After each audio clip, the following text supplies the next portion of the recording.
Hello out there. It's Erin Page, and welcome to the GLAAL Project, Go Live an Amazing Life. Today's guest, Betsy Reidell, is absolutely amazing. We started our conversation as strangers, and I know we will be lifetime friends. I cannot wait for you to hear her GLAAL story that talks about saying what you need to say. Let's take a listen. Hi, Betsy. How are you? I'm doing great. How are you? Well, I'm Thank wonderful you. today. Everyone, this is Betsy Reidell, and she has agreed to be a part of the GLAAL project, Go Live an Amazing Life.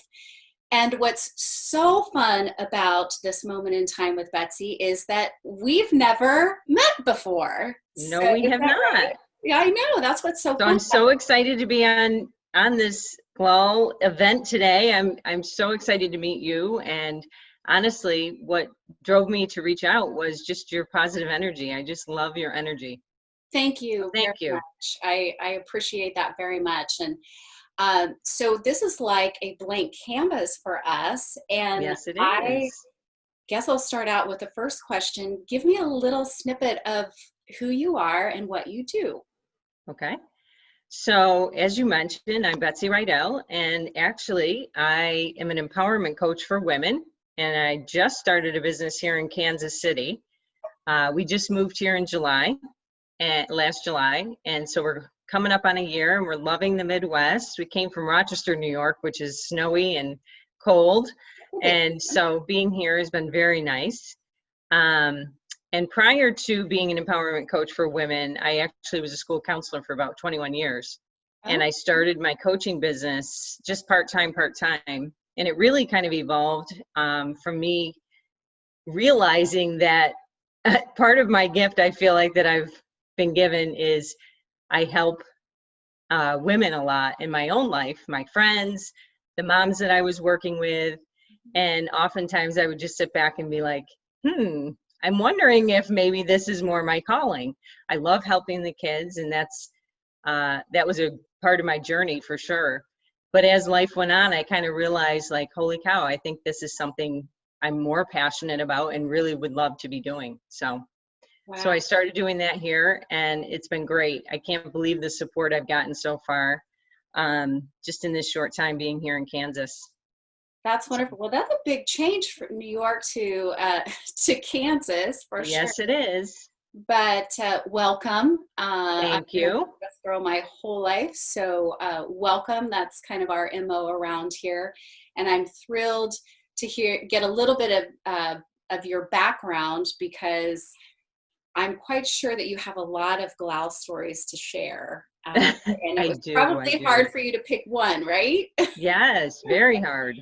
Well, that's my lead in into sharing an uplifting, empowering story to help someone go out and live an amazing life. And so I'll let you take it from here. What's your GLAAL story? So my GLAAL story today, and again, thank you for having me, is really about radiating love and being a light for those around you. And the reason I picked this was because I got thinking about when you had asked me to do this today. I thought, what can I do that would inspire other people? What could I talk about that would get people thinking about how we treat others and just in general what people need right now, which really is love, right? Given everything that's going on in our world. Um, and so the first example that basically I wanted to share was a time back in my career when I was a counselor. One of my coworkers, I was asked to mentor her, and she decided to move from the high school down to the middle school level. But prior to that, she was a stay-at-home mom. So she had just come back to work full time. And so she worked with me for a year, and I mentored her. And at the end of the year, she came into my office and she said, I just wanted to let you know that I've decided that working full time is too much. I'm going to actually not do this anymore, and I'm going to be a stay-at-home mom. And I was like, oh my gosh, I'm going to miss you so much.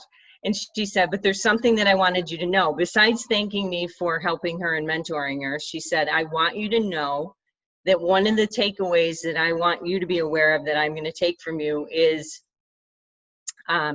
when you think something nice about someone, you share it with them.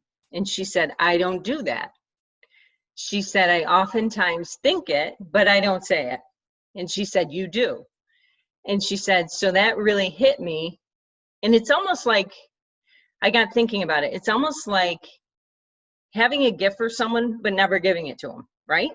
When we think something kind about someone, or we, think they look nice today, or like those types of things, even a stranger, when you see a stranger in the grocery store and, they just happen to be kind to someone and you notice it, sharing that with them and letting them know how it impacted you. So that I sat with that and I was like, wow, like it's just, I'm blessed that it's just natural for me to kind of genuinely tell people what I think, but not everybody's as open as that and not everyone's as comfortable. So you have to be who you are. But I also want people to understand that the impact that it can have on other people's lives can be really powerful. So another example of that was when I was a school counselor in a 6 through 8 building, I used to do group coaching or group counseling with the kids. And one of the icebreaker activities that we did that I came up with was to go around the room and everybody share one nice thing that they have noticed about the people that they've been in the group with. So each student, and myself included, wrote one nice thing, and then we shared out. You would not believe the energy in the room and just the comfort level that came with that. Just the kids because a lot of these kids struggled academically. They didn't have a lot of friends, and honestly, their self-esteem was low. So for them, it was so powerful to hear from their peers a positive statement, or, things like, you're so smart, you're a great artist, you include everyone at the lunch table. Things that kids maybe in middle school wouldn't think that, other kids would come up with. It was really cool to see. And then the kids could take that home with them and read those statements maybe on a tough day. Yeah. So it was really kind of cool to see and really powerful.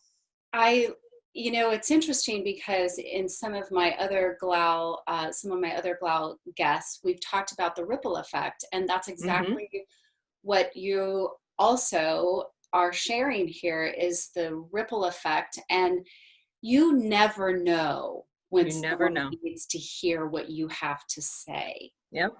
And I appreciate this story so much because it resonates in my heart. And it continues with, all the work that I'm doing, and it just mirrors it. And it's just another person such as yourself that sees the benefit of sharing, and not, sometimes we keep our mouth shut, and we shouldn't, good or bad. No, you're right. I agree. But, yeah. And so did you see a shift in those kids? I know you probably felt a shift of energy, but like unbelievable. So give me some details on that. So if someone is, sharing something positive with someone, I mean, that awareness I think is so important. So what did you see in those kids? How did you see them change physically? Oh, I just saw them beam. I mean, it was so sweet to watch, like they would all of a sudden, they'd be sitting there and they'd be listening, and then someone would go around and say something nice about them, and they would just be like, some of them almost shy because they were kind of taken aback by the fact that their peers would, or of course, when their counselor went around and told them what they thought, of course, they were kind of like, she has to say that, in their mind, but that's not the case. But no, it was just so, and then the energy within the room was just so different, because then the comfort level to be able to share what they were feeling came out so much better and different. It was just really, so I encourage, honestly, anyone who is in a group setting, even adults, I mean, peers, isn't it nice to know that your coworkers think what an amazing job you do? I mean, I think for us, it's just, and it's not, and I don't come from a place of like, be disingenuine. Like, I believe in being a genuine, like genuinely say something that you feel, not just say it to make someone feel better. I think there are many things we can find about people that we value and that we appreciate. And I think that's the other big thing is just letting people know when they've impacted your life. You know, I had the pleasure of this past week, ironically, I posted something on Facebook about my coaching business, that I was launching my new website and I was excited about it. And out of nowhere, two of my former middle school girls chatted me, DM'd me, and said, "Oh my gosh, Mrs. Reidell, I finally found you. I wanted to let you know what a lifelong impact you've had on me." And I was like, oh my gosh, like, how powerful is that? Like, we're talking, they were 11 and 12 when I had them, and now they're in their mid-20s. Mhm. And I love you making that point that it's never too late. It's never too late. It's Ever. never too late No. to enhance someone's life with that authenticity. Yeah, And I totally. absolutely agree with you, because I think that when you come from a disingenuine place, it's felt. Oh, absolutely. And Totally agree. it absolutely will have the adverse effect, if you You will, got it. Yep. because people will feel it. So, I absolutely love your message today. I Thank you. love your GLAAL story. I think it's a huge reminder that it's never too late to lift someone up, even if it's just, Totally. you know what, you have great eyes. Yeah. Little little things can go a long way. Yeah. Yeah. The reason why I said that is because I was traveling, and at the Starbucks cashier, she had this just eyes that were just glowing, and they just radiated happiness. And I told her that. Yes. She just was like, You thank needed to you. tell her. And I said, and I'd never share, things like that unless I mean it, and I mean it. And Yeah. she's like, Yep. wow. And guess what? Those radiant, happy eyes radiated so much happiness after that. I watched her as I was waiting for my coffee, and I watched her interact with other customers that came after that compliment. So again, say what you need to say. Yep. And keep radiating the light. And thank you so much for sharing your GLAAL story. I know that you've impacted the viewers and those that are watching here. And I know that here I've never spoken to you before. And I knew you were that radiant soul that I needed to have as a guest. And your story just proved it. So I want to thank you. Well, thank you very much. And everyone, from Betsy and myself, go live an amazing life. Yes, go. Pay it forward and just go. I love it. I love it. Yay. Have a great day, Betsy. All right, you too. Thank you so much. Bye-bye, everyone. Take care.